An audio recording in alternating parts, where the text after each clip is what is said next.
오늘 말씀의 제목은 주여 우리에게 새 일을 행하소서. 우리 교회 원래 하나님 주시는 비전의 말씀입니다. 2025년 새해가 밝아왔습니다. 새해를 맞이할 때마다 가슴이 벅차지죠. 지금까지 함께 하셨던 하나님께서 원래는 우리 교회를 통해서, 그리고 나를 통해서, 그리고 우리 성도들을 통해서 무엇을 할 것인가? 원래는 우리 성도들 중에 누가 변화될 것인가? 누가 하나님께 더 영광 돌릴 것인가? 누가 하나님께서 이렇게 하셨다고 우리 가정이 변화되고 내 생업이 변화되고 내 자녀들이 변화되고 내 자신이 하나님 은혜 속에 바뀌었다는 것, 누가 이렇게 간증할 것인가? 기대가 되는 일인 것이죠. 오늘 읽었던 이 본문의 말씀 이사야서는 이사야 선지자가 북이스라엘을 멸망시킨 강력한 아수르 위협 속에 있었습니다. 또 뿐만 아니라 신흥제국도 오르고 있는 바벨론 제국의 틈파구니 속에서 자기들이 어찌할 바를 몰라 하는 이러한 상태에 있을 때에 하나님께서 유다 백성들에게 희망의 말씀을 예언하는 것이요. 그러면서 여기 보면은 이 세상에 많은 사람들이 있지만 내 사람이라 말할 수 있는 사람은 한 사람밖에 없습니다. 아내가 남편에게 내 사람이라 말할 수 있고, 남편에게 아내에게 내 사람이라 말할 수 있죠. 그 외에는 누구에도 내 사람이라 말을 쓸 수가 없습니다. 그런데 하나님께서 이스라엘 백성들을 향해서 뭐라 그랬냐면 너는 내 것이라 그랬어요. 그러면서 바로 내가 너를 만들었고 내가 너를 지었다 그랬어요. 그게 이사야서 43장 1절에 시작하며 말씀하시는 말씀입니다. 야곱아 너를 창조하신 여호와께서 지금 말씀하시니라. 이스라엘에 너를 지으신 이가 말씀하시니라. 너는 두려워하지 말라. 내가 너를 구속하였고 내가 너를 지명하여 불렀나니 너는 내 것이라. 하나님 말씀은 항상 현재입니다. 아멘. 그렇기 때문에 오늘 여기 주시는 이 말씀이 야곱과 이스라엘, 혈통적인 이스라엘의 자손을 말하는 것이 아니라 하나님을 믿고 구원받은 신약 교회에 우리들을 두고 하나님께서 말씀하시는 거예요. 우리 모두 다는 예수 그리스도로 말미암아 구원받은 하나님의 자녀인 것이고 아브라함의 자손들인 것이고 아브라함의 복을 받을 자손들인 것입니다. 그런데 하나님께서 원래를 시작하는 우리들에게 야곱아 너를 창조하신 여호와께서 지금 말씀하시니라. 이스라엘아 너를 지으신 이가 말씀하시니라. 그러면서 첫 번째 말씀이 뭐냐면 너는 두려워하지 말라.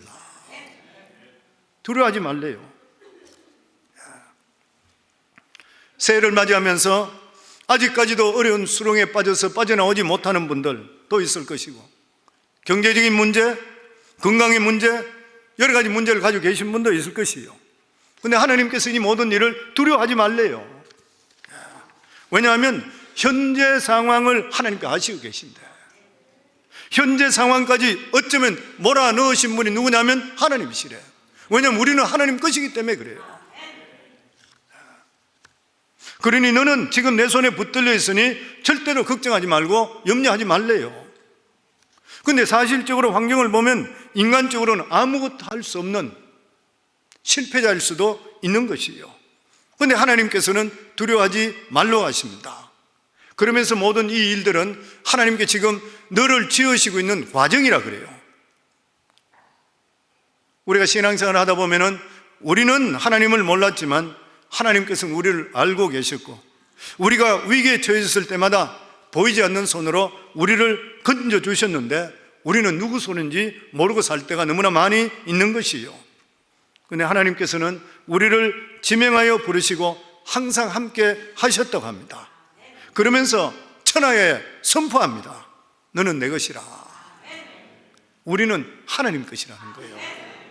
하나님 것이 되었다 그러니까 이 세상 어떤 것도 우리를 건드리지 못하는 거예요. 믿으시는가요? 배짱이 있어야 돼요. 우리가 하나님 것이라 그랬잖아요. 그러면서 뭐라 그랬냐 하면은 2절에 보면 내가 물 가운데 지날 때에 내가 너와 함께 할 것이라. 강을 건널 때에 물이 너를 침몰하지 못할 것이며 내가 불 가운데 지날 때도 타지 아니할 것이요 불꽃이 너를 사르지 못하려니. 이게 원래 주신 하나님의 말씀입니다. 두려워하지 말라는 것이요. 아브라함이 주셨던 말씀 똑같잖아요. 너를 축복하는 자에게는 내가 복을 내리고 너를 저주하는 자에게는 내가 저주하리니. 이스라엘 백성들은 이미 위대한 구원을 경험했습니다. 애굽에 종살이하고 있을 때에 하나님 그들을 구출해 주실 때 10가지 재앙을 내리셨지만 마지막 장자 재앙에서는 하나님 백성 건드리지 못하게 했습니다. 죽음의 신이 이스라엘 백성만은 지나가게 했습니다.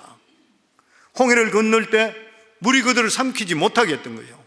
애굽 사람들만 떼죽음 당하게 했던 것이요. 불타는 광야에서 구름 기둥으로 불 기둥으로 그들을 죽지 않게 지켜주셨던 것이요. 무슨 말인 것입니까? 다시 말해서 하나님의 백성이라 한다 하더라도 전혀 어려움이 안 생기는 것은 아니라는 것입니다. 우리가 원래도 살아갈 때 불같은 시험이 올 수도 있고 물같은 시험이 우리 속에 닥칠 수도 있다는 것이요. 근데 놀라운 것은 뭐냐면 이러한 무시무시한 시험들이 조금 더 우리를 다치지 못하게 한다는 거예요. 상하게 하지도 못하고 오히려 그 시련을 통해서 우리가 더욱더 영적으로 성숙되고 더 순결한 사람으로 변화시켜 주신다는 거예요. 믿으셔야 돼요, 성도님들. 하나님의 약속의 말씀이요. 신년을 시작하면 하나님 주시는 말씀입니다. 우리가 세상에 살 때에 믿질 못하고 담대하지 못해서 문제가 생기는 거예요. 그러므로 하나님의 백성인 우리는 장래의 문제든지 오늘 당하는 어려움에 대해서 걱정하지 말아야 되는 것이에요. 오히려 이를 통해서 우리가 어떤 아름다운 모습으로 변화될 것인가, 우리가 이 어려움이나 힘든 일을 통해 얼마나 능력 있는 삶을 살게 될 것인가, 아니면 우리 삶 속에 어떤 일이 나면 이 일을 통해서 나에게 무슨 좋은 일이 생길 것인가. 사랑하는 성도님들, 하나님을 사랑하는 자에게는 모든 이 합력의 선을 이루어줄 줄 믿습니다.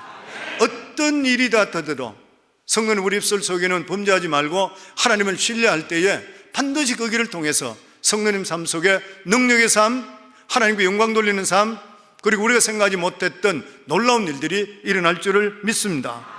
이 세상의 가장 큰 축복은 뭐냐면은 만군의 주 여호와 하나님께 선택받고 지명받는 것이에요. 아멘. 그래서 우리가 원래도 살아갈 때 그 길로만 가지 않는다면, 믿음에서 빠지지만 않는다면 하나님께서 반드시 책임져 주시고 축복하시고 세워주실 줄을 믿습니다. 우리 교회는 지금부터 24년 전에 세워졌습니다. 우리 교회가 창립된 것은 하나님의 예정 가운데 세워졌습니다.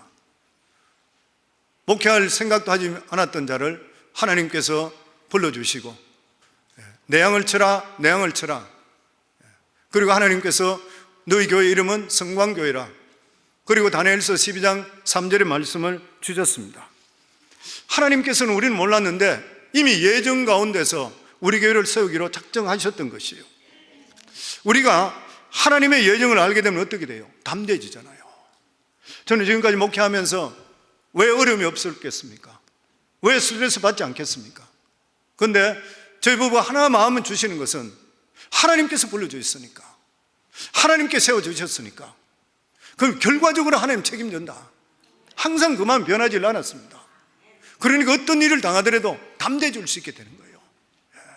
하나님께서 하시는 일들을 알게 될 때는 우리 삶에 반드시 오는 것이 강하고 담대하게 서게 되어 있는 것이에요. 모세가 홍해수 앞에 갔을 때 이스라엘 백성들은 다 벌벌벌벌 다 떨었잖아요. 앞에는 창렬하는 홍해수고 뒤에는 600대가 넘는 전차 부대가, 성경에 600대가 넘는 전차 부대가 따라왔다 그래요. 최정예 군대가 따라오고 있고 자기들은 노예로서 이제 겨우 빠져나왔는데 이제 자기들은 죽는 거예요. 그러니까 원망불평하고 우리는 죽었다 했을 때 모세가 뭐라 그랬는 것이요? 눈도 깜짝하지 않았던 것이요. 굉장히 담대했습니다. 담대한 이유가 어디 있는 것입니까? 하나님께서 이 백성을 출애굽시키는 것이 예정되어 있다면 나머지 길도 하나님이 책임져 주신다. 출애굽기 14장 13절부터 보면 모세가 백성에게 이르되 너희는 두려워하지 말고 가만히 서서 여호와께서 오늘 너희를 위하여 행하시는 구원을 보라. 너희가 오늘 본 애굽 사람을 영원히 다시 보지 아니하리라. 여호와께서 너희를 위하여 싸우시리니 너희는 가만히 있을지어다. 하나님께 예정하시면 하나님 길을 인도하신다는 거예요. 아멘. 하나님께서 예정하시면 하나님이 책임져 주신다고 하는 것입니다. 하나님께서 우리 교회를 예정해서 세워주셨으니까 여러 성도님들도 예정하고 선택해서 보내주시는 것이요. 그런데 하나님께서 오늘 우리에게 주시는 그런 말씀이 특별히 하나님의 은혜의 역사가 우리 교회와 성도들에게 새 일을 행할 것이라고 우리에게 말씀해 주시는 것이요. 그래서 원래 주제의 말씀 다시 한번 같이 읽습니다. 보라, 내가 새 일을 행하리니 이제 나타낼 것이요 너희가 그것을 알지 못하겠느냐. 반드시 내가 광야의 길에 사막의 길을 내리니, 보라, 내가 새 일을 행하리니 이제 나타낼 것이라. 무슨 말인 것이요? 보라, 때가 됐다는 것이죠. 때가 됐다는 것입니다. 이 혼탁한 세상에 교회들이 많이 있지만 우리를 택하시고 준비시켜 주셨다가 하나님께서 우리 교회를 들었을 때가 됐다는 것이죠. 우리 성도님도 지금까지 훈련시키고 여기까지 왔는데 하나님께서 이제는 하시고자 하시는 때가 우리 성도들 등에 임하게 되어 있다고 하는 것이요. 이 세상의 모든 것이 때가 있습니다. 때가 있는 것이죠. 나이가 점점 들어보면서 더 느끼는 것이 뭐냐면 때가 있다는 거 더 느끼는 것 같아요. 옛날에는 그냥 내가 힘차게 하면 될 것 같은데 세월이 지나면서 돌아보게 되면 모든 것이 하나님의 때가 있구나 알게 되는 거예요. 그러니까 전도서에도 전도자도 마지막 자기가 말년에 적었던 거잖아요. 솔로몬이 뒤를 돌아보니까 똑같은 말 하는 거예요. 범사의 기한이 있고 천하 만사가 다 때가 있나니, 때가 있대요. 그러면서 날 때가 있고 죽을 때가 있으며 심을 때가 있고 심은 것을 뽑을 때가 있으며 누구요? 여호와 하나님께 주인 되신다는 거예요. 그 말씀이잖아요. 죽일 때가 있고 치료할 때가 있으며 헐 때가 있고 세울 때가 있으며, 무슨 말이에요? 역사는 하나님께서 주관하시는 것이요. 하나님께서 원래 우리 때라 그러십니다. 믿으시면 믿음대로 될 줄을 믿습니다. 항상 모든 게 그렇습니다. 아무리 100만 가지 말씀이 쏟아지더라도 내 것이라 생각하지 않으면 흘러 지나갑니다. 한마디 말씀이라도 저 말씀은 내가 부여잡는 말씀이다, 기도하실 때 그렇잖아요. 하나님, 원래는 우리 때라 그랬잖아요. 오늘 여기 말씀대로 보라, 내가 새 일을 행하려고 그랬으니까 주님, 저에게 새 일이 무엇입니까? 나는 이것을 1년 동안 지금까지 계속적으로 기도했는데 하나님 그 때를 일으켜 주셔서 이사야 43장 19절에 말씀했지 않습니까? 하나님 그 말씀 이루어지게 해주셔서 기도할 때 그렇게 기도해야 돼요. 우리 삶 속에. 그러면서 말씀하는 것이 보라, 내가 새 일을 행하리니 이제 나타낼 것이라 너희가 그것을 알지 못하겠느냐. 반드시 내가 광야의 길낼 사막의 강을 내리니. 이 말씀은 하나님의 영광이 우리에게 임한다는 그런 말씀입니다. 광야는 어디예요? 절망의 장소입니다. 죽음의 장소예요. 나무도 없는 장소예요. 물도 없는 그런 장소예요. 죽음의 장소예요. 근데 그 길에 그것에 길이 생긴대요. 길이 생기면 어떻게 돼요? 집들이 서게 되고 사람들이 살게 되고 죽었던 땅이 산 땅으로 바뀌게 되어 있습니다. 그리고 사막이 물이 없는 장소에 사막에 강을 만든대요. 강을 만들면 숲이 우거지기 시작하고 아름다운 도시로 바뀌게 되어 있는 것이요. 그러니까 현재가 과거하고 완전히 틀리게 새로 바뀌는 거예요. 완전히 바뀌는 거예요. 이거는 환경적으로 우리 삶 속에 놀라운 그런 기적이 일어날 수 있다고도 해석될 수 있지만 각자에게 성령의 역사가 임한다는 겁니다. 제일 중요한 게 이거잖아요. 우리 삶 속에 성령의 역사 임하는 만큼 더 중요한 거 없어요. 성령이 역사하게 될 때는 절대 변하지 않을 사람이 변화됩니다. 이방왕 고레스 왕이 은혜를 받게 됐을 때에 이방왕이 하나님의 귀한 종으로 쓰임받습니다. 매일 술이나 마시고 못된 짓 하던 사람이 어느 순간에 바뀌는 것이고 한순간에 귀한 백성으로 바뀌어요. 누가 하시는 거예요? 성령이 하시는 거예요. 그러므로 하나님의 영광이 임했다는 것은 천지 만물을 지으신 하나님께서 축복하시기로 작정하셨다는 거예요. 저는 원래가 하나님께서 우리 교회를 더욱더 가장 축복하시는 축복의 원년이 될 줄을 믿습니다. 하나님의 영광이 이스라엘 진정에 임할 때마다 위대한 기적과 구원이 일어났습니다. 하나님의 영광이 임할 때 홍해수가 갈라졌어요. 하나님의 영광이 임할 때에 반석에서 물이 쏟아졌습니다. 하나님의 영광이 이스라엘 진을 덮게 되었을 때에 만나가 임하게 되고 메추라기 떼가 몰려오게 됐습니다. 하나님의 영광이 임하게 되니까 천홍성인 여리고성이 무너졌습니다. 오늘날도 하나님의 영광이 임할 때 지금까지 겪지 못했던 하나님의 놀라운 역사가, 위대한 역사가 우리 속에 이루어질 줄을 믿습니다. 그래서 원래는 하나님 주시는 말씀, 하나님의 영광이 너희 교회 위에, 그리고 우리 모든 성도들에게 임한 것을 믿으시기를 주 이름으로 축원합니다. 앞으로 우리 교회는 우리가 상상할 수 없는 그러한 놀라운 위대한 기적이 일어날 것을 믿으시기를 주 이름으로 축원합니다.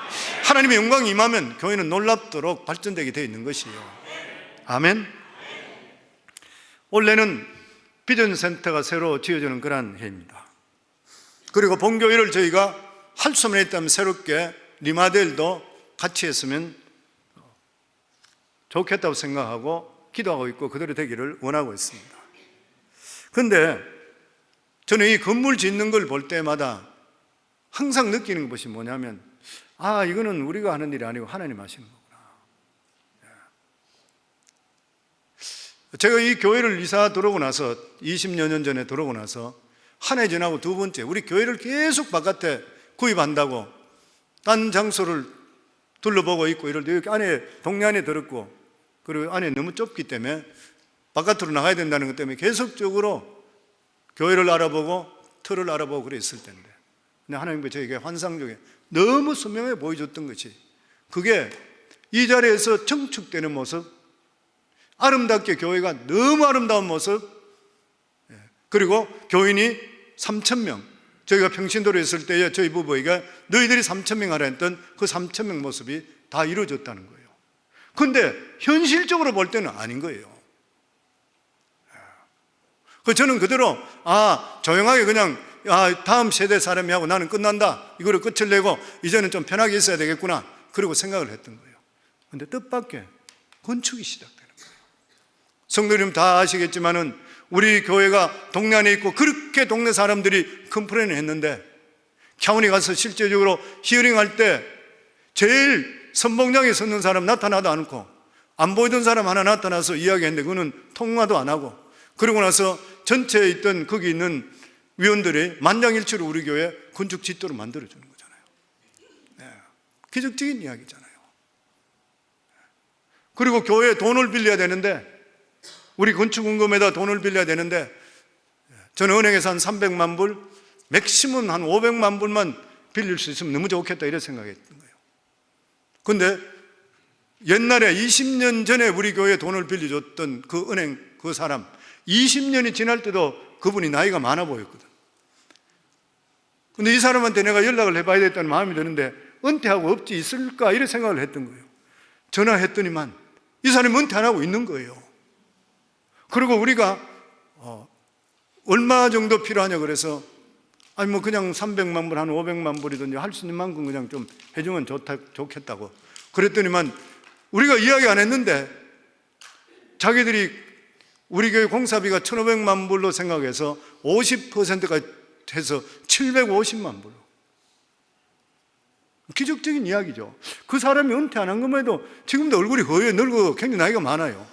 근데 그 자리에 있어 보면, 그래서 내가 그분에게 그런 이야기 했어요. 미스터 올딩거, 네가 절대 우리 돈 세들먼트 하기 전까지는 은퇴하면 안 되니까 걱정하지 마라.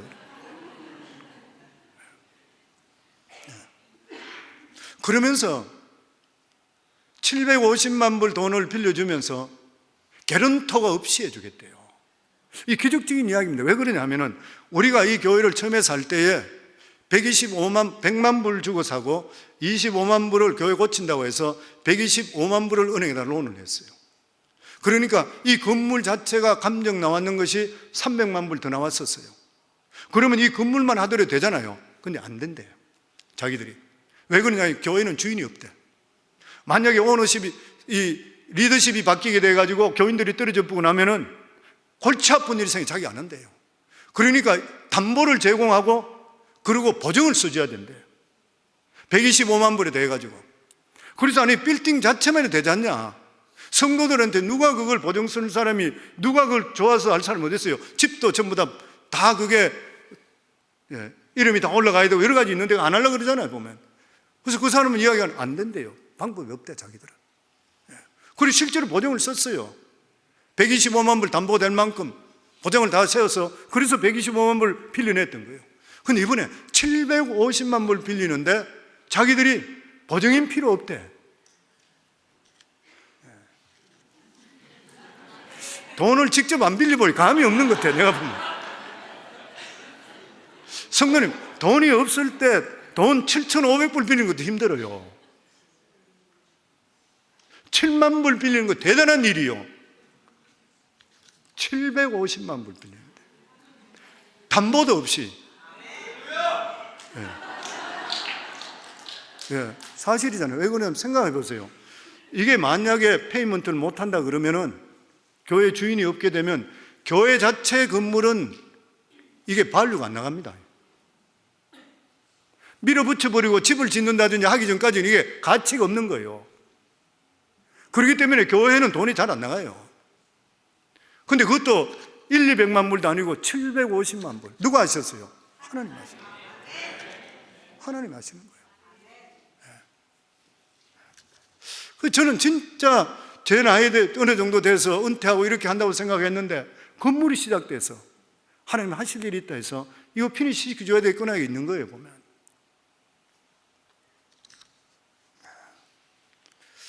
하나님께서 계획하시고 세우시고 예정하신 일은 하나님의 사람들을 통해서 하시게 되어 있는 것입니다. 우리가 새벽 기도가 새벽 예배를 QT가 출애굽기를 했습니다. 이제 끝났죠, 보면 12월 말로. 성막에 대해서 쫙 나오고 있습니다. 성막에 대해서. 하나님께서 성막을 어떻게 짓겠냐면 모세에게 말씀하시고 하나님의 사람들을 보내주셔서 성막을 짓게 만드셨습니다. 저는 우리 교회도 교회 지을 때 되니까 하나님께서 그 성막을 짓던 중심 인물이 브살렐과 오홀리압입니다. 하나님께 지명해 그게 보내줬어요. 그 사람들을 통해 교회를 짓게 하더라고요. 우리 교회도 보니까 이러한 사람들을 우리에 보내주시고 팬데믹 기간 동안에 진짜 믿음 있고 신실한 사람, 헌신자들 이런 분들을 보내주셨어요. 물론 기존에 있는 분은 말할 것도 없겠지만 이런 분들을 통해서 하나님께서 모든 것을 예배해 놓으신 것이에요.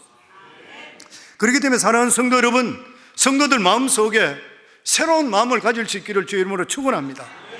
내가 지금까지 가지고 있던 혹시나 좌절감을 가지고 있다면 던져버리기를 주의 이름으로 축원합니다. 무기력한 어두움의 세력이 있다면 예수 이름으로 꾸짖어 쫓아내기를 주의 이름으로 축원합니다. 희망의 빛을 사모하기를 주의 이름으로 축원합니다. 기쁨의 빛으로 옷을 입으시기를 주의 이름으로 축원합니다. 우리는 생동이 넘쳐야 돼요. 아멘. 활력찬 빛, 예수 그리스도의 빛이 비치는 사람이 우리는 번영과 축복의 빛이라는 옷을 입고 우리가 하나님 앞에 나아갈 수가 있어야 되는 것이에요. 그렇기 때문에 우리 삶 속에 뭐예요? 새해를 맞이할 때 말과 생각과 행동이 바뀌어야 되는 것입니다. 올해는 작년보다 더 좋은 일이 날 줄을 믿습니다. 저는 우리 성도들 위해서 기도할 때, 원래 기도할 때는 하나님, 올해는 갑절의 복을 다하소서, 그 기도 계속해요. 아멘. 그런데 이러한 우리가 복을 받기 위해서는 준비할 것이 몇 가지 있습니다. 그 첫 번째가 뭐냐면은 비전과 믿음의 꿈을 꾸셔야 돼요. 너무 중요한 일학입니다. 믿음은 바라는 것들의 실상이라고 그랬잖아요. 항상 믿음하고 비전하고는 직결되어 있습니다. 왜냐하면 믿음은 현실이 있는 걸 가지라는 것이 아니잖아요. 없는 것을 있게 하시는 하나님을 믿기 때문에 믿음은 바라보는 것이기 때문에 반드시 내 삶 속에 꿈이 먼저 있어야 돼요. 우리가 신앙생활을 오래 하다 보면은 느끼지는 게 뭐냐면은 현재는 아무것도 안 보이지만 우리가 꿈꾸고 기도하고 세월이 지나보면 어느 순간에 그것이 그대로 이루어진 걸 보게 됩니다. 누가 이루어졌어요? 하나님께서 꿈대로 이루어지시는 하나님의 역사가 임했던 것이요. 우리가 꿈을 꾸면 하나님께서, 믿음 안에 꿈을 꾸면 하나님의 손이 움직일 줄 믿습니다. 우리 이 선교단체의 인사말 중에 정태기 목사님, 그리고 첫 번째가 송기론 목사님, 하이패밀리야. 송기론 목사님은 하이패밀리를 운영할 때 굉장히 어려움을 많이 당했습니다. 왜냐하면 펀드를 받아야 되는데 교회가 아니고 자체에서 해나가야 되니까 이 보통 힘든 일이 아니잖아요. 교인들도 없고, 그는 교인상 가서 그냥 강의해주고 책 팔고 뭐 이렇게 해서 하는 거니까.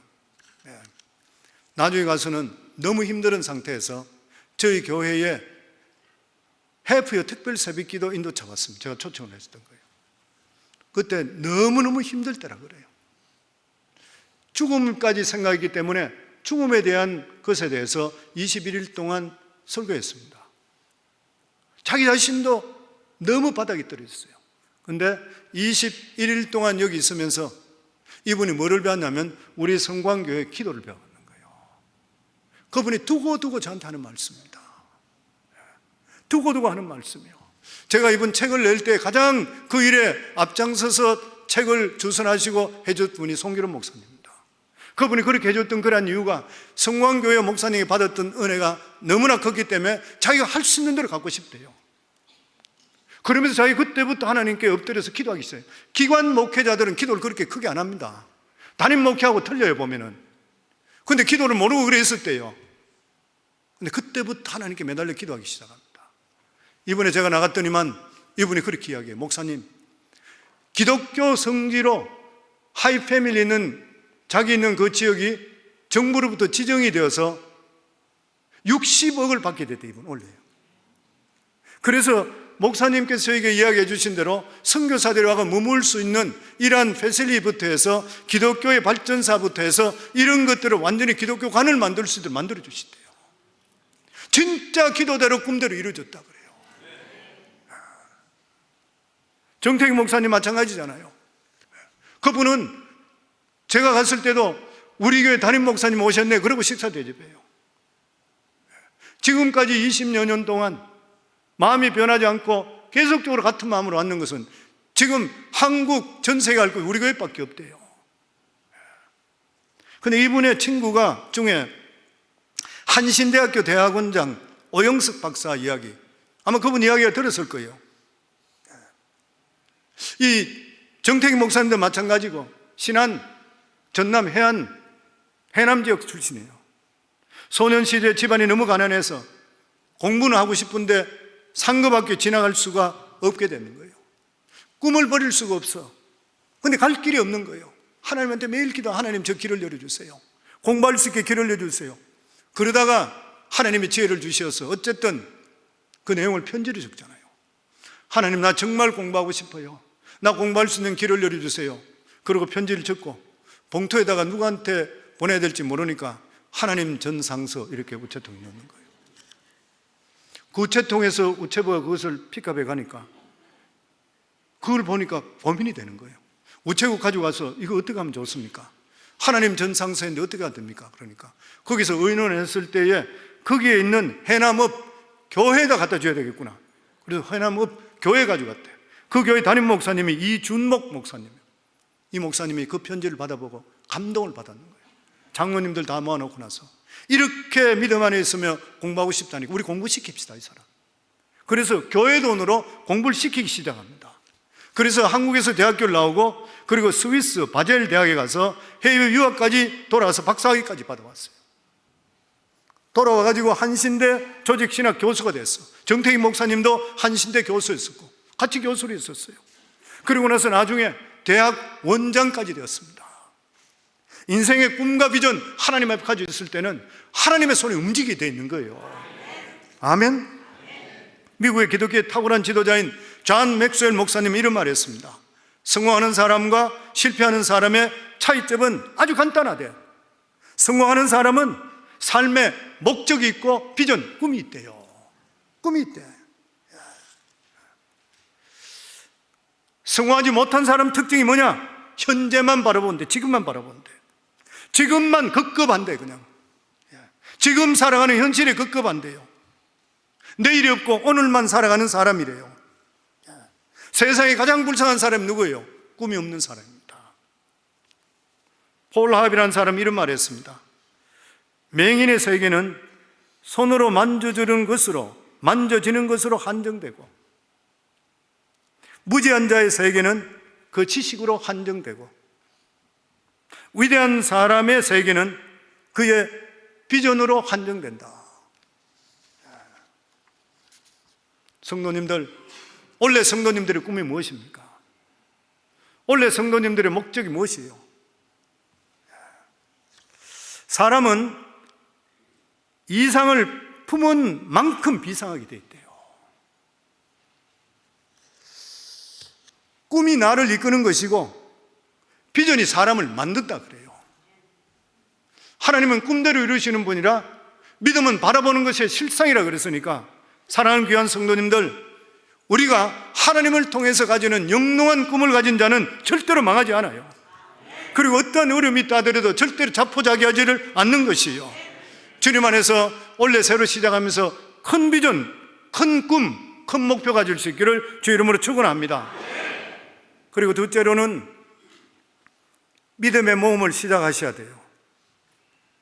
믿음은 다른 말로 이라면 말씀에 대한 모험인 것입니다. 세상 것들은 다 변해요. 다 변하게 되어 있습니다. 죽어도 안 변할 것 같은 남녀 간의 사랑도 변해요. 친구 간의 우정도 변해요. 세상에 안 바뀔 거 하나도 없어요. 다 바뀌어요. 믿을 거 없어요. 모든 것이 다 변한대. 그런데 유일하게 안 변하는 것이 있습니다. 그게 누구예요? 유일하신 여호와 하나님, 그리고 말씀이에요. 마태복음 24장 35절에 천지는 없어질지언정 내 말은 없어지지 아니하리라. 우리가 죽어서 죄가 되더라도 안 없어진대, 그게. 아멘. 그래서 안 없어지는 이 말씀에 목숨 거셔야 돼요. 우리 삶에 그렇잖아요. 사람들이 망하는 이유가 왜 망해요? 확실하지 않는데 올인하다 망하잖아요. 투자하는 것도 마찬가지잖아요. 욕심이 동해서 확실치 않은데 확실한 거 착각하다가 망하잖아요. 근데 이 세상에 가장 확실한 것이 하나님이시고 하나님 말씀이래요. 근데 왜 올인 안 하는 것이에요? 우리 교회 성도들은 올인 하시는 분들이 많으니까 지난 성령신 예배 때 우리 교회 성도들은 특수부대 요원 같다고. 우리 그래 돼야 되는 거잖아요. 왜냐하면 우리 예수 믿는 자는 그리스도의 좋은 군사라. 좋은 군사는 뭐예요? 특수부대원 같아야 되는 것이에요. 아멘. 하나님의 말씀에 대해서 모험하지 않으면 우리 인생의 변화는 안 일어납니다. 우리가 잘 알고 있듯이 베드로가 밤새 고기를 잡으려 했지만 한 마리도 잡지 못해서 새벽에 그물을 그다 와서 그 그물을 이제 간추리고 있었던 거예요. 그런데 예수님께서 오셨습니다. 그리고 배를 빌려달라고 해요. 그리고 배 위에서 말씀을 전하기 시작합니다. 선상의 부흥회가 시작될 때 베드로는 생각 없이 앉아있다가 그 말씀을 심취하기 시작합니다. 은혜가 넘치기 시작하는 거예요. 그러다 보니 해가 중천까지 떴어요. 그런데 예수님께서 베드로 보고 나서 베드로야, 깊은 데 가서 그물을 던지라. 상식이 안 맞는 말이에요. 친구들은 전부 자기 얼굴을 쳐다봅니다. 저 사람이 어떻게 할지, 과연 저 말을 듣고 미친 짓을 할 것인지. 이미 그 시간에는 깊은 데 그물이 없는 것은 수십 년 뱃사람으로 경험했는 거예요. 완전 반대로 예수님 말씀하는 거예요. 그런데 베드로가 은혜를 받게 되니까 은혜가 충만해서 내 생각하고 틀리지만 말씀에 의지해서 그물을 던지리라. 그리고 가서 깊은 데 그물을 던지니까 거기서 엄청스럽게 고기를 잡았어요.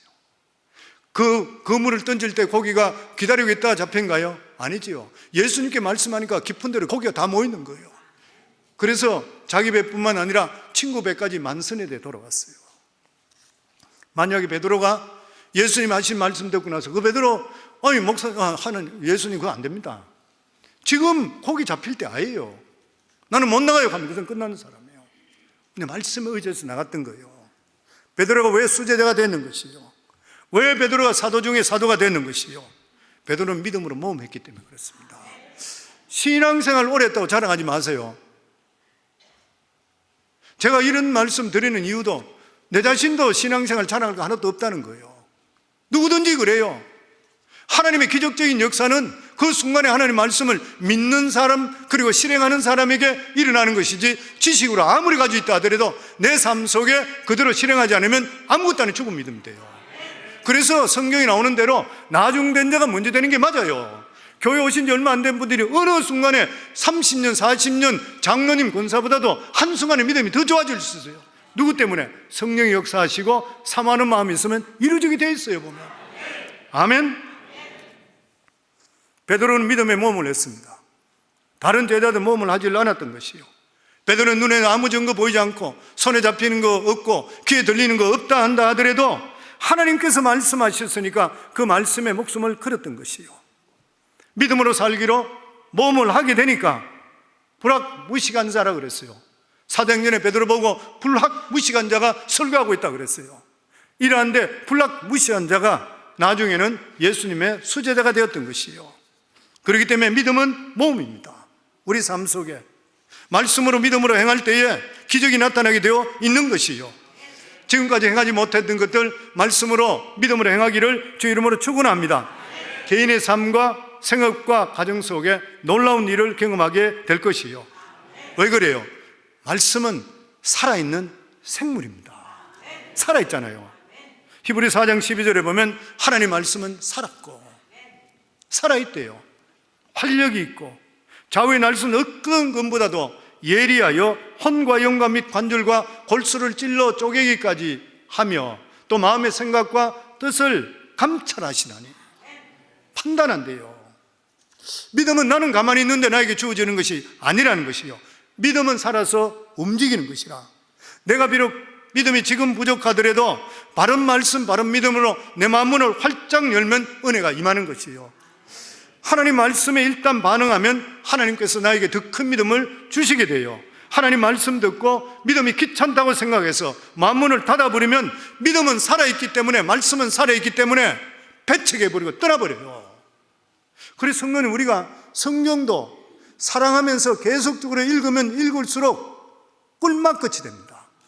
그런데 하나님 말씀을 읽기 싫다고 배척하면 개척할수록 나중에는 더 보기 싫어져요. 왜 그래요? 하나님의 성령 말씀이 우리를 오히려 배척해버리는 거예요. 나를 사랑하는 자가 하나님의 사랑을 입는다 그랬어요. 반드시 명심하기 바랍니다. 아멘. 그리고 원래도 성도님 예배에 성공하셔야 돼요. 이거는 100번 부르짖더라도 부족함이 없습니다. 100번 부르짖더라도.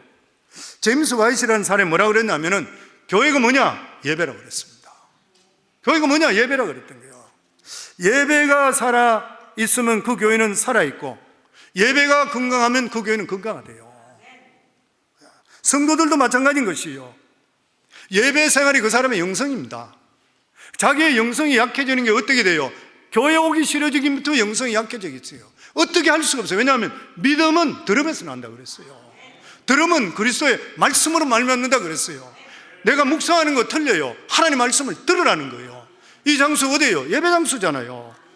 두말할 필요가 없습니다. 저는 우리 성도님도 올해에 하나님이 주시는 이러한 새 일을 경험하시기 위해서는 반드시 예배 승리해서 예배자로 주님 눈에 들기를 주 이름으로 축원합니다. 그리고 마지막으로 생각을 바꾸셔야 돼요. 생각을 바꿔야 됩니다. 우리 18절에 19절 저희들 같이 읽겠습니다. 너희는 이전 일을 기억하지 말며 옛날 일을 생각하지 말라. 보라, 내가 새 일을 행하리니 이제 나타낼 것이라. 너희가 그것을 알지 못하겠느냐? 반드시 내가 광야의 길을, 사막의 길을, 강을 내리니. 하나님께서는 실로 놀라운 방법으로 이스라엘 백성들을 출애굽시켜 주셨습니다. 그런데 하나님께서 오늘 이 말씀에 보면 옛날 생각하지 말라는 거예요. 옛날 생각하지 말래. 하나님의 방법은 수도 없이 새롭게 돼요. 수도 없다는 것이요. 하나님께서는 우리들에게 새로운 방법으로 택하신 백성을 구원해 주시고 이끌어 주실 것이라. 우리가 구원받은 거 믿으시죠? 그러면 하나님께 살아 계신 거 믿으시죠? 그러면은 하나님이 하시는, 우리와 함께 하신 하나님 모든 것들은 다 선하십니다. 아멘. 내 직장, 내 가정 모든 일들이 하나님 주신 것이요. 우리 마음을 어떻게 갖느냐 중요한 것이죠. 우리 잘 알고 있는 이스라엘의 사해 이야기, 많이 들었던 이야기잖아요. 사해는 수면이 해면보다 400m 밑에 있기 때문에 물이 계속 증발돼서 이것이 자연적으로 생물이 살지 못하는 소금물로 죽은 바다가 되어버렸어요. 그런데 우리 성지순례 가보신 분들은 다 알고 있겠지만 딱 가보시면은 요르단과 이스라엘이 국경이 사해를 가로지잖아요.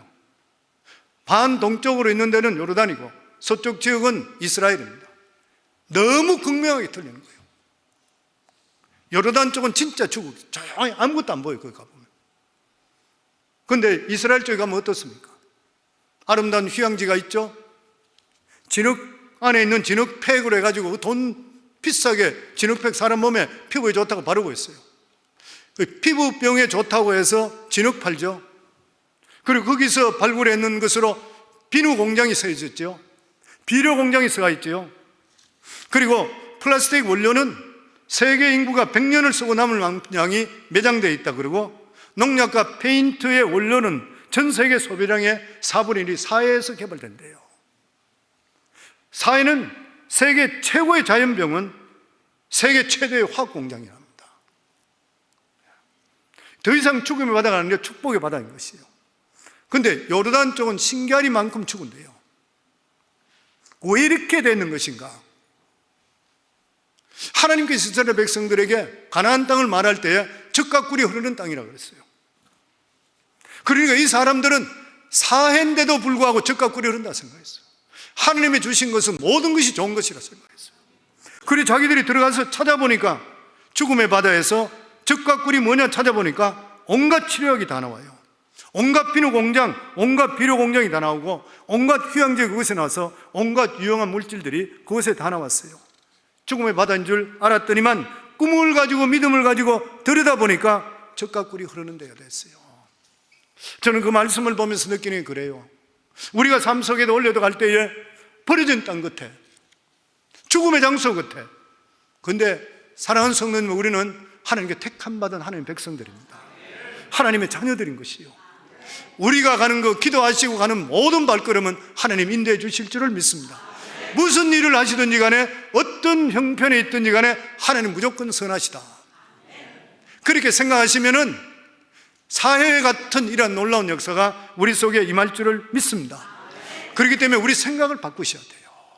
생각을 바꾸셔야 돼요. 인간이 이 세상을 지배할 수 있는 이유가 어디 있어요? 생각 때문입니다. 인간은 사자보다 약해요. 호랑이하고 대지도 못해요. 코끼리보다 힘도 없어요. 말도 비교할 수 없는 것이에요. 그럼에도 불구하고 인간이 그들을 지배할 수 있는 것은 생각의 능력이라고 그러잖아요. 생각의 능력. 그래서 성경에 보면 무릇 지킬 만한 것보다 내 마음을 지키라, 생명의 근원이 이에서 남이니라. 생각에 따라 행복해질 수도 있고 불행해질 수도 있고 성공할 수도 있고 실패할 수 있습니다. 저는 성도님들 우리 교회 많이 상담하잖아요. 상담할 때에 어려움에 처해진 분들이 많이 있습니다. 가정적으로 어려운 분들도 있고 부부간에도 문제 있는 분들도 있고 같이 상담하다가 그러면서 대화하면서 그분들의 좋은 점 그리고 생각하지 못했던 점들에서 이야기해 주는 순간부터 생각이 갑자기 바뀝니다. 생각이 한순간에 바뀌면서 불행했던 것이 없어져 버려 한순간 행복해져요. 한순간에 바뀌어요. 사람들이 생각 때문인 것이에요. 그렇기 때문에 생각에 따라 행복해질 수도 있고 불행해질 수도 있고, 그래서 생각을 우리 새해에는 반드시 점검해야 됩니다. 그래서 우리에게 항상 부르짖듯이 항상 먼저 생각할 것이 내 생각이 긍정적인 생각인가 돌아봐야 되죠. 하나님을 신뢰하는 자에 나타나는 특징이 뭐냐면 긍정적인 생각입니다. 왜 그래야 되는 것이요? 하나님은 신뢰하게 되면 하나님을 사랑하는 자, 곧 뜻대로 부르심을 입은 자들은 모든 일에 합력에 선을 이룰 것을 믿기 때문에 긍정적으로 바뀔 수밖에 없는 것이요. 긍정적인 사고는 뭐예요? 희망적으로 보는 것이요. 무슨 일이 일어나든 간에 희망적인 눈을 가지기를 주의 이름으로 축원합니다. 아멘. 부정적인 사고를 가지게 되면 아무리 태양이 짱짱 찌더라도 그늘에 들어가면 어두운 것이 더 어둡다 그래요. 부정적인 사람하고는 못 살 것 같아요. 믿음 생활 오래 했는 성도들도 보면은 어떤 분들은 이야기하자마자 감사부터 먼저 하는 사람이 있는 반면에 어떤 분들은 안 좋은 것부터 먼저 이야기하는 사람이 있습니다. 가슴이 답답하고 만나고 싶은 마음이 없어지는 것 같아요. 우리가 너무나 잘 알고 있는 이스라엘의 12정탐꾼들, 그들이 40일 가나안 땅에 들어갔다 보고했는 것 때문에 인생이 완전히 바뀌잖아요. 10정탐꾼은 부정적으로 이야기하고 2정탐꾼은 똑같은 상황을 봤는데도 불구하고 하나님께 함께 하시면 이루어진다, 긍정적으로 이야기했잖아요. 결과는 어떻게 됐습니까? 열정탐꾼과 그들을 따랐던 이스라엘 전체 민족 갈렙과 여호수아 빼고 나서는 가나안 땅에 한 사람도 못 들어갔습니다. 다 40년 광역길에 죽고, 그리고 부정적으로 보고했던 열정탐꾼은 하나님께서 불러내서 다 죽여버렸습니다. 새파란 안경을 끼고 세상을 보면 전체가 새파래져요. 빨간 안경을 끼고 보면 전체가 빨개지는 것이에요. 그래서 우리 삶 속에 어떻게 세상을 보느냐 너무 중요한 거예요. 갈렙과 여호수아, 갈렙 같은 사람은 자기가 오히려 85세나 됐는데도 불구하고 40세 청춘보다 더 강건하다 그랬어요. 자손들과 함께 적과 꿀이 흐르는 땅을 들어가게 되었던 것이에요. 똑같은 사람이 똑같은 환경에서 생각을 어떻게 하느냐에 따라서 운명이 바뀌게 되고 하늘과 땅 차이로 바뀌게 됐습니다. 원래 살아갈 때도 마찬가지예요, 성도님들. 이거는 옛날에 주시는 교훈이 오늘에 똑같이 적용되는 거예요. 성도님 보실 때에 무슨 일을 보시든 간에 우리가 하나님을 안 믿으면 부정적으로 볼 수 있어요. 근데 없는 것을 있게 하시는 창조주 하나님의 자녀된 자녀들은 무슨 일을 보시더라도 희망적으로 보기를 주의 이름으로 축원합니다. 그리고 둘째적으로는 적극적이어야 돼요. 무슨 일이든지 적극적인 사고라는 게 뭐예요? 할 수 있다는 사고예요. 안 믿는 사람이 적극적인 사고하고 우리 믿는 사람은 틀려요. 믿는 사람들은 적극적인 사고가 하나님 앞에 적극적이기 때문에 하나님께 역사해 주기 때문에 그래요. 극명히 나타나는 사건이 500년의 기적이잖아요. 예수님께서 제자들을 시험하자 그랬습니다. 믿음이 어떻게 되냐 시험하기 위해서 그랬어요. 그래서 5,000명, 여자와 어린아이까지 합치면 기만 명 되는 사람들, 해전력이 되게 되니까 이 사람들이 이때까지 말씀만 듣고 배가 고플 것인데 먹을 것을 주라, 그렇게 이야기하면서, 그러면 먼저 빌립에게 이야기했습니다. 빌립은 부정적인 사람입니다. 그 반응이 어떻게 나왔어요? 빌립아, 이 사람들에게 먹을 것을 줘봐라. 그러니까 빌립이 첫 번째 하는 말이 뭐냐면, 주님, 200 데나리온이라는 돈이 있어도 부족합니다. 이 사람들 무조건 안 된다는 것부터 먼저 이야기합니다. 그러고 나서 그 돈도 없지만은 있어도 살 것이 없습니다. 또 안 된다는 거예요. 그러고 나서 또 이야기하는, 주님, 이것은 광야입니다. 여기에 떡집이 어디 있습니까? 또 안 된다는 거예요. 또 말이 뭐냐면, 시간이 너무 늦었습니다. 전부 안 된다는 이야기밖에 안 해요. 어쨌든 이 일을 그냥 회피하려고 그래. 해결하려고 할 생각 안 하고. 이 사람 하나님 역사할 수 없죠. 근데 안드레는 어땠는 것이요? 할 수 있다는 사람이에요. 예수님께서 먹이라 했으니까 우리가 할 일은 뭐냐? 내가 할 수 있는 일만 하면 될 거 아니냐. 우리 일도 마찬가지입니다. 성도님들, 우리가 어떤 걸 다 해요. 우리가 할 수 있는 일은 하나님께 하시라고 했으니까 내가 할 수 있는 일만 하면 돼요. 그래서 자기가 그 사람들 중에 돌아다니니까 어른들은 도시락이 하나도 없고 어린아이 하나가 도시락을 가지고 있는데 아마 엄마가 해줬던 뭐예요? 그 이아이가 보리떡 5개, 물고기 2마리 맸어. 얘야, 이걸 나한테 좀 빌려달라. 그러고 나서 그것을 가지고 주님한테 가져오는 거예요. 딴 사람들이 볼 때 다 비웃을 것이에요. 근데 그 마음속에 믿음이 있었던 거예요. 이게 적은 것이지만 주님께서 그 말씀을 하셨으니까 주께서 하시면 무슨 일이 일어날 것이라. 그래서 주님 앞에 내놨던 거예요. 그 주님께서 그것을 보고 축사하시고 축복하고 그 보리떡 5개, 물고기 2마리로 5,000명 먹이고 12광주리가 남았는 것이에요. 하나님은 누구와 동행하는 것이에요? 할 수 없는 부정적인 것을 보는 사람입니까? 아니면 할 수 있다는 사람을 보는 것입니까? 교일도 마찬가지입니다. 세상 일도 마찬가지입니다. 저는 사업도 해봤고 지금 목회도 하고 있어요. 사업도 경영하며 느끼는 것, 목회하면서 똑같아요. 사업도 그렇고 목회도 그렇고 항상 할 수 있는 사람을 통해 이루어갑니다. 할 수 없다는 사람, 분석하고 안 된다는 사람을 통해 할 수 있는 게 하나도 없어요. 항상 믿음은 나는 될 수 없지만 이것이 하나님께 내어놓게 될 때에 하나님께 주신다는 믿음을 가지려고 그러면 우리 삶이 적극적으로 바뀌어야 돼요. 원래 살아갈 때 반드시 기억하셔야 돼요. 쇼울로 박사는 그런 말을 했습니다. 사람이 걸어가다가 앞에 산이 막히면 산을 돌아가래요. 머물지 말래. 멈추면 안 된다. 포기하지 말래. 돌아갈 수 없게 될 때는 터널을 뚫으래요. 터널을 뚫을 수 없거든. 이 산이 온천지가 금덩어리가 될 수 있게 해달라고 아이디어를 달라고 기도하라 그래요. 안 되는 게 어디 없어요. 모든 일에 대해서. 그리고 마지막으로 창조적인 사고방식 가져야 됩니다. 창조적인 사고방식이란 게 뭐냐면 그 문제는 해결 방식이 반드시 있다. 아이디어 개발입니다. 이 세계는 아이디어 개발이잖아요. 전체가 아이디어 개발입니다. 아이디어 있는 기업은 한순간에 올라가고 아이디어 없이 뒤처진 데는 한순간에 망하고, 요즘 뉴스 보면 인텔이 세계를 이끌던 기업이었는데 지금은 뭐 감원시키고 뭐 난리가 났잖아요. 지금 아이디어가 고갈되어 가지고 늦게 출발하는 바람에 지금 회사가 앞으로 존속될지를 모른다 할 정도잖아요. 한순간에 바뀌는 것이요. 근데 성경에 보면은 아주 재미있는 사건이 있습니다. 우리가 잘 알고 있듯이 중풍병자를 데려온 내 친구 이야기입니다. 친구가 중풍병에 걸렸어요. 예수님께 데려가면 치료할 것이라고 믿는 믿음이 있었어요. 근데 가버나움에 갔더니만 이렇게 지금 건물에 온 사람들이 가득 찼어. 도저히 뚫고 갈 수 없어.